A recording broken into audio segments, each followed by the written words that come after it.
قال الله سبحانه وتعالى في القرآن المجيد والفرقان الحميد وأعوذ بالله من الشيطان الرجيم بسم الله الرحمن الرحيم فانكحوا ما طاب لكم من النساء مثنى وثلاث ورباع وقد قال في مقام آخر يا أيها الذين آمنوا اتقوا الله وقولوا قولا سديدا يصلح لكم أعمالكم ويغفر لكم ذنوبكم ومن يطيع الله ورسوله فقد فاز فوزا عظيما وقد قال النبي صلى الله عليه وسلم النكاح من سنتي فمن رغب عن سنتي فليس مني وقد قال في مقام آخر ومن نكح فقد أحرز نصف الدين وليتق الله نصف الدين وقد قال في مقام آخر الدنيا كلها متاع وخير متاع الدنيا المرأة الصالحة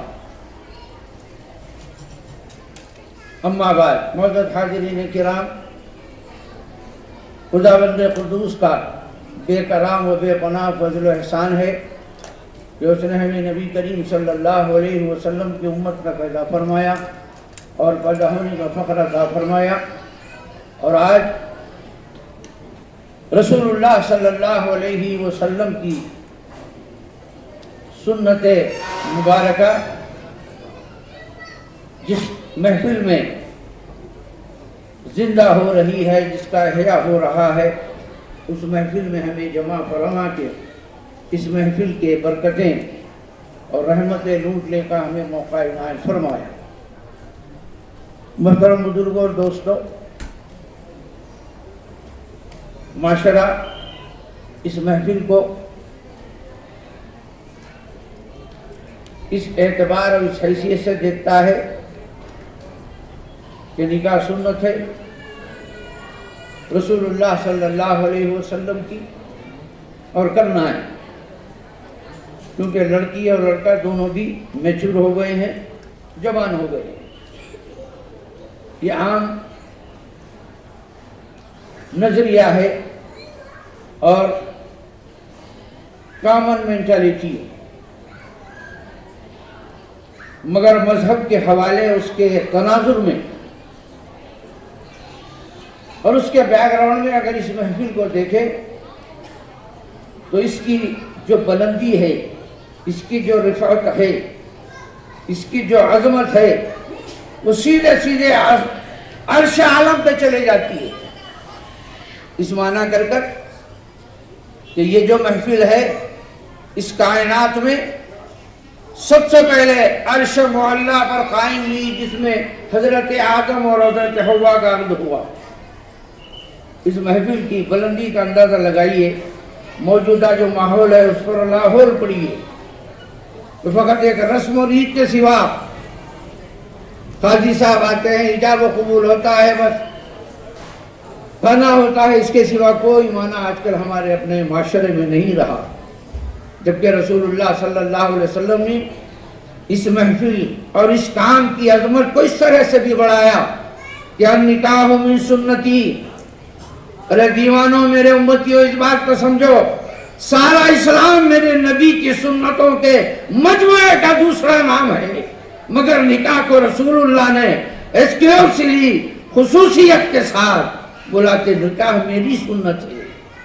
صرف یہی نہیں، اور یہی فرمایا کہ سارے انبیاء اور مجھ میں اگر مشترک کوئی چیز ہے تو وہ نکاح ہے، اس کی بلندی کا اندازہ لگائیے۔ مگر محترم بزرگوں دوستو، اس کی مٹی پلید اتنی ہوئی ہے کہ جو رسول اللہ کی سنت تھی، جس محفل کا تعلق عرش اعظم سے ہے، صرف یہی نہیں کہ حضرت آدم اور حوا کا جو ہے عقد ہوا تھا علیہم الصلاۃ والتسلیم۔ آپ کو معلوم ہے میرے رسول محمد الرسول اللہ کا عقد حضرت زینب سے کہاں ہوا؟ عرش معلیٰ پر ہوا۔ آپ کو معلوم ہے حضرت عائشہ کا بھی عقد وہاں ہوا، پھر سے یہاں پر بھی مدینہ طیبہ میں بھی ہوا۔ تو محترم بزرگ تو دوستو، صرف یہ نہیں سمجھ لینا اس محفل کو کہ صرف جو ہے آنی ہے اور جانی ہے، نکاح پڑھانی ہے، اس کے سوا کچھ بھی نہیں ہے۔ نہیں، حقیقت یہ ہے، اس کی ذرا گہرائی میں اگر آپ جائے، وقت نہیں ہے عام وقت پر تو نکاح کے محفل عنوان پہ گفتگو آپ نہیں کر سکتے کہ عادت کی محفل ہے، اور کی محفل میں اس لیے نہیں کر سکتے کہ ادھر طعام کے موقع پر کلام زیادہ اچھا نہیں دکھتا، اور وقت ہوتا گھڑی دیکھی جاتی ہے، تو کب سمجھایا جائے اس مسئلے کو؟ اس بات کو یاد رکھیے، اس کائنات کی اساس اور بنیاد، یہ بیس یہی محفل ہے۔ میں چیلنج کرتا ہوں، بتائیے کہ دنیا میں کون سا رشتہ ہے جو سب سے پہلے وجود میں آیا؟ وہ میاں بیوی کا ہے، حضرت آدم اور حوا کا ہے، اس کے بعد بیٹا ہے، بیٹی ہے، باپ ہے، پوترا ہے، پوتری ہے، نواسا ہے، سارے رشتے اسی بنیاد پر ہیں۔ اسی لیے کہتے ہیں کہ شادی خانہ آبادی کہتے ہیں، نہیں، کائنات کی آبادی بھی اسی محفل سے ہوئی ہے۔ آپ کو معلوم ہے حضرت آدم علیہ الصلوۃ والتسلیم کا جب وقت ہوا تو حضرت حوا علیہ الصلوۃ والتسلیم سے جب قریب ہو تو کہا کہ ہمارا مہر لاؤ۔ ذرا میں اس لیے اس طرف آپ کو لے جا رہا ہوں، اس کی اہمیت، جہاں میرے رسول نے فرمایا کہ نکاح من سنتی، ایک دوسرے رخ اور ڈائریکشن سے بھی اس کو سمجھیے کہ اس نقد کا تعلق میرے رسول سے کس طرح ہے۔ حضرت آدم علیہ السلام جب حوا نے پوچھا کہ یہ کیا ہے، بولا، کہا کہ کچھ نہیں، آدم علیہ الصلاۃ والتسلیم، میرے محمد صلی اللہ علیہ وسلم پر 11 مرتبہ درود بھیج دو، یہی مہر ہے حوا کا، ادا ہو جائے گا۔ ذرا میں آپ سے پوچھنا چاہتا ہوں، ساری جنت اس کی نعمتیں موجود تھیں، حور و قصور ساری نعمتیں تھیں، کیا جنت میں میسر نہیں تھا؟ مگر حضرت حوا علیہ الصلوۃ والتسلیم کا حق ہونے کے بعد مہر رسول اللہ پہ درود شریف کا بھیجنا ثابت کیا جا رہا ہے۔ ذرا سمجھیے، ساری کائنات میں جتنے بھی عرض ہو رہے ہیں وہ صدقہ ہے محمد رسول اللہ کا۔ حضرت آدم علیہ الصلوۃ والتسلیم کو جو معمور کیا گیا، وجہ کیا ہے کہ آدم، یہ جو حوا تمہیں بصورت بیوی مل رہی ہے، یہ صدقہ محمد رسول اللہ کا ہے۔ در حقیقت اے آدم، تم اور تمہاری بیوی جو حوا ہے علیہ الصلوۃ والتسلیم، حقیقت میں اس کے مالک محمد رسول اللہ ہے، اس لیے ان پر درود بھیجنا آپ پر ضروری قرار دیا گیا ہے۔ ذرا میں آپ سے پوچھتا ہوں کہ عقد میں جو مہر دیا جاتا ہے اس کی مالک کون ہوتی ہے؟ زوجہ۔ اب ادا جو معجل ہو کے معجل ہو، فی الفور ہو کے یا بعد میں ادا کرنی ہو مہر کا، تو اس کی مالک اس زوجہ دلہن ہوگی، یہ بچی ہوگی۔ مگر میں آپ سے پوچھتا ہوں، قرآن حدیث تو یہ بتلا رہے ہیں کہ حضرت آدم کو یہ کہا جا رہا ہے کہ اس کا مہر یہ ہے کہ آدم حوا کو 11 مرتبہ درود شریف، بات سمجھ میں نہیں آ رہی ہے۔ حضرت حوا کو کیا ملنا ہے تو معلوم یہ ہوا، تو اس بات کو اچھی طرح یاد رکھو۔ ہر شخص جیسے بیوی اپنی جو ہے مہر کی جو ہے مالک ہوتی ہے، مگر ہماری اپنی ذات کے جو مالک ہے وہ در حقیقت محمد رسول اللہ ہے۔ یہ حقیقت ہے محمد رسول اللہ، اس طرف اس کو اشارہ کیا جا رہا ہے۔ اور پھر یہ بات بھی آپ کو سمجھ میں آ رہی ہے کہ آپ کے ہماری اپنے عام ذہنوں میں یہ بات ہے کہ 1400 برس پہلے رسول اللہ صلی اللہ علیہ وسلم مکے میں پیدا ہوئے، حضرت آمنہ کے جو ہے بطن سے پیدا ہوئے، 1400 برس پہلے کی بات ہے۔ اور آدم علیہ السلام 1400 برس پہلے بھی کروڑوں برس آدم، ساری جو ہے انبیاء کے جتنے بھی جو ہے زمانے گزرے ہیں کروڑ برس ہے، اس سے پہلے حضرت آدم جب آپ کا آنکھ ہو رہا ہے، یہی نہیں، جب حضرت آدم علیہ السلام کی آنکھ کھلی تو سب سے پہلے عرش معلیٰ پر دیکھا کہ لا الہ الا اللہ محمد رسول اللہ۔ اب جو لوگ یہ سمجھتے ہیں کہ نعوذ باللہ رسول اللہ صلی اللہ علیہ وسلم صرف 1400 برس پہلے آئے تھے اور اس کے بعد آئے گئے چلے گئے، ان سے ہمارا کوئی تعلق نہیں ہے۔ دین کو سمجھنے کی ضرورت ہے۔ میرا نبی وہ نبی ہے عرش پر بھی جس کا نام لکھا ہے، آدم کی آنکھ کھلی تو لا الہ الا اللہ محمد رسول اللہ موجود ہے۔ ذرا میں آپ سے پوچھتا ہوں، کامن سینس کی بھی بات سے کے حوالے سے مجھے آپ بتلائیے، درود شریف بھیجنے کے لیے حضرت آدم علیہ السلام کو حکم دیا گیا، تو میں آپ سے یہ پوچھتا ہوں، درود جب بھیجا جاتا ہے رسول اللہ پہ بھیجا جاتا ہے، جب رسول اللہ موجود ہی نہیں تھے، آپ کے کامن مینٹالٹی کے حساب سے، عام ذہن کے حساب سے، تو 1400 برس آدم سے پہلے کون تھے؟ تو اس کو سمجھنے کی ضرورت ہے۔ تو رسول اللہ صلی اللہ علیہ وسلم کا مقام یہ ہے کہ آدم سے پہلے بھی تھے، اور آدم و حوا کے عقد میں درود شریف کا جو ہے اور رسول اللہ کی نسبت کو عقد سے جو ہے سمجھنے کی کوشش کیجئے۔ کہتے ہیں نا کہ آپ کے جو ہے نا والدہ کے جو ہے نا مہر میں آیا تھا، یاد رکھو ساری کائنات کہ جتنے بھی عقد ہو رہے ہیں اسی کا شاہدو ہے، اسی کا صدقہ ہے۔ تو در حقیقت ہمارے اپنے عقد میں رسول اللہ صلی اللہ علیہ وسلم کو سنتوں کو زندہ کرنا، اور رسول اللہ صلی اللہ علیہ وسلم کے اس جہد کو ذہن میں رکھنا کہ واقعتاً رسول اللہ کی یہ سنت ہے، اور رسول اللہ نے جیسے اپنے ازواجات مطہرات سے سلوک اور جیسے بیہیویئر کیا ہے، اس کے بغیر آپ کی ہماری زندگی کامیاب نہیں ہو سکتی۔ آخر میں ایک بات مقصد عقد کے سلسلے میں رکھتے ہوئے میں اپنی بات کو ختم کروں کہ محترم بزرگوں دوستو، ہر چیز کا ایک مقصد ہوتا ہے۔ عقد کیا مقصد ہے؟ تو رسول اللہ صلی اللہ علیہ وسلم نے فرمایا، جس کو حدیث کی میں بھی آپ کے سامنے ابھی اس کو پڑھا، کہ جس نے نکاح کر لیا در حقیقت وہ اپنے آدھے دین کی حفاظت کر لیا۔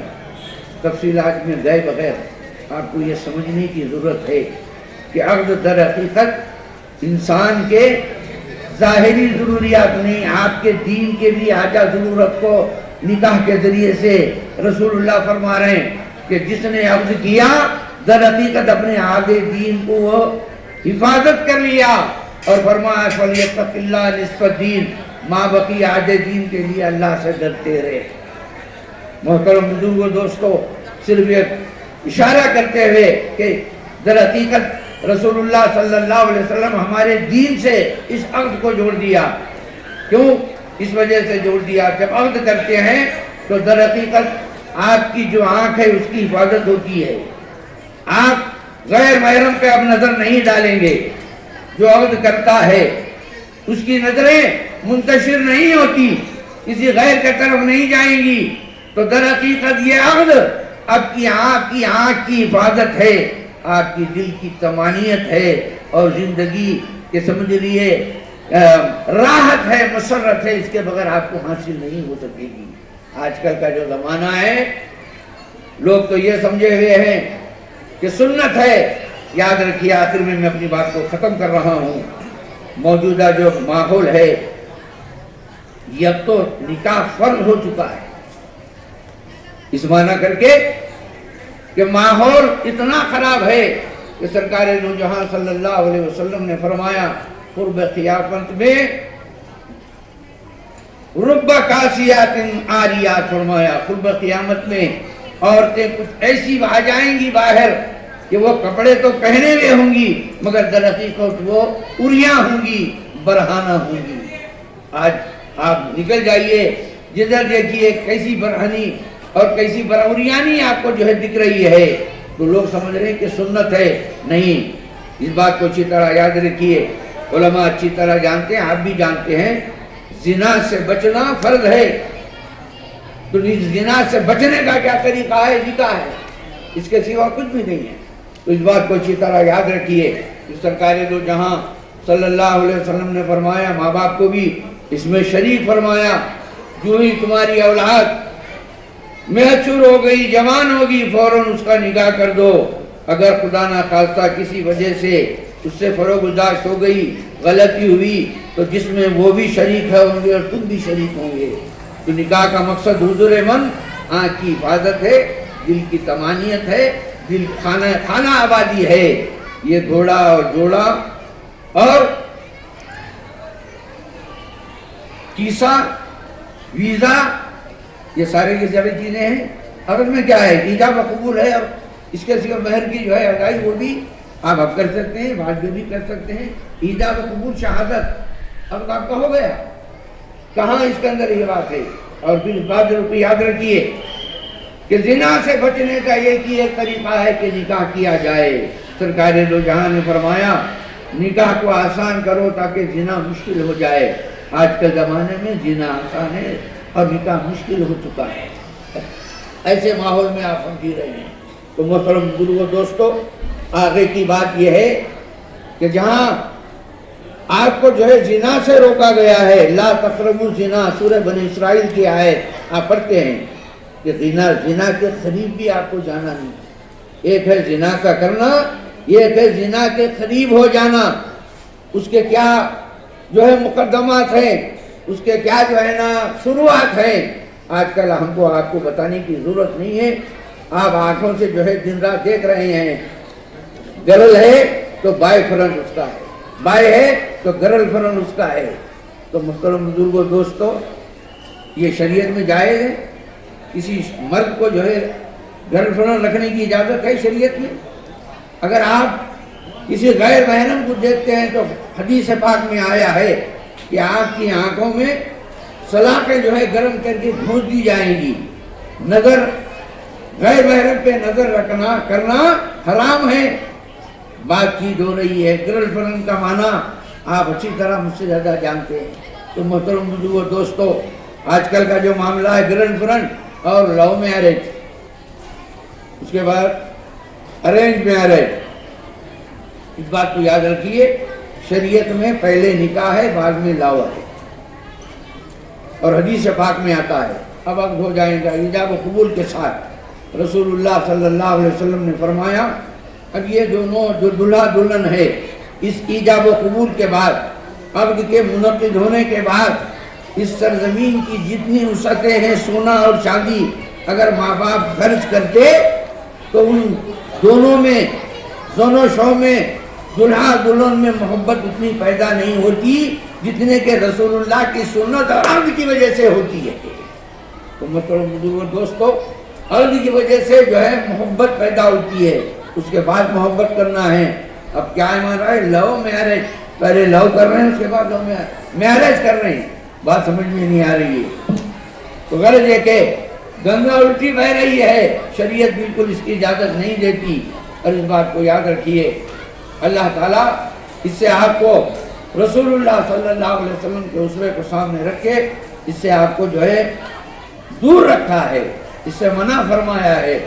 ماحول پر لاحول پڑھیے, رسول اللہ صلی اللہ علیہ وسلم کی سنت کو مد نظر رکھتے ہوئے یاد رکھیے کہ گرل فرنٹ لو میرج کو جو ہے بالائے طاق رکھیے, لاحول پڑھیے. آخر میں حدیث رکھتے ہوئے میں اپنی بات کو ختم کروں. سرکار دو جہاں صلی اللہ علیہ وسلم جب 25 سال کے ہوئے تو حضرت خدیجۃ الکبریٰ آپ کے خاندان کی طرف سے آپ کو جو ہے پیشکش ہوئی کہ خدیجۃ الکبریٰ آپ سے نکاح کرنا چاہتی ہیں. ذرا لو میرج کرنے والے ذرا میرج کو سمجھو. رسول اللہ صلی اللہ علیہ وسلم کے ماں باپ تو نہیں تھے, خود مختار تھے, انڈیپینڈنٹ تھے, مگر رسول اللہ نے یہ ہمیں سوا دیا. آج کے ماحول کو سامنے رکھے اس حدیث کو سمجھیے. رسول اللہ صلی اللہ علیہ وسلم نے فرمایا میں اپنے چچا جان اور دیگر میرے جو اپنے خاندان کے افراد ہیں ان سے مشورہ کر کے آپ کو جواب دوں گا. آج کل کیا معاملہ ہے, کالج میں ایک دوسرے کو گرل فرنٹ بائے فرنٹ معاملہ, اس کے بعد کورٹ میں جو ہے شادی ہو رہی ہے. یہ شادی نہیں ہے, در حقیقت شادی بربادی کے جو ہے طرف لے جا رہی ہے. اللہ تعالیٰ سے دعا ہے کہ مولا معاشرے کو اس بیماری سے جو ہے تو بچا, اور یہ جو کینسر ہماری اپنے معاشرے میں آیا ہے اس کا جو ہے علاج فرما. نوجوانوں سے ہمارا مولا ان کے اپنے دل میں تیرے سے لے کر جو ہے مولا اس شادیوں کے کرنے کے جوڑے گھوڑے سے نظریں ہٹانے کی ان کے اپنے جو ہے دل میں اس مقصد سے ان کو اپنے تیار کر, اور ہر شادی کرنے والے کو رسول اللہ کی سنت کو مد نظر رکھ کے شادی کرنے کی توفیق عنایت فرما. اس عقد کو مقبول فرما, اور ان میں جو ان سے جو اولاد ہوں گی مجاہدان اسلام سے ان کا جو ہے شمار فرما, ان پہ رزق کے دروازے کھول دے، تیری سنت کی زندگی، رسول کی سنت کی زندگی گزارنے کی توفیق عنایت فرما۔ وصلی اللہ تعالی علی خیر خلق محمد وآلہ وصحبہ اجمعین برحمتک یا ارحم الراحمین۔ الحمدللہ۔